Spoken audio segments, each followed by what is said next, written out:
কোনো ব্যক্তি যদি এমন নিয়ত করে যে আমি এই কালে বিবাহ বন্ধনে আবদ্ধ হব না, আমি পরকালে বিবাহ করব, এই জন্য যদি কোনো ব্যক্তি বিবাহ থেকে বিরত থাকে, তাহলে তার বিরত থাকাটা শরীয়তে জায়েজ আছে কিনা? বিয়ে করা ইসলামে ফরজ না ওয়াজিব না সুন্নাত? যারা ফরজের সপক্ষে আছেন তারা হাত তোলেন। বাহ, বেশিরভাগ আবিয়াতের হাত তুলছে দেখা যায়। হাত নামান।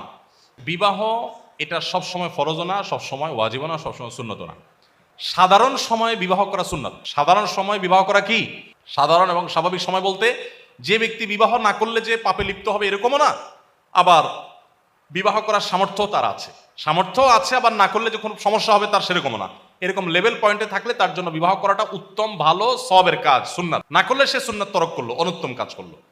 আর যদি কারোর বিবাহের সামর্থ্য থাকে কিন্তু না করলে সে নিজের চরিত্র রক্ষা করতে পারবে না, এরকম কঠিন সিচুয়েশন, কঠিন পরিবেশ, তাহলে তার জন্য বিয়ে করাটা ফরজ ওয়াজিব হয়। আর যদি কেউ বিবাহ করার সামর্থ্য নাই, উল্টা বরং বিবাহ করলে বোর অধিকার আরো নষ্ট করবে, সে এটা নিশ্চিত, তার দ্বারা অধিকার আদায় করার ক্ষমতা নাই, তখন তার জন্য বিবাহ করা বরং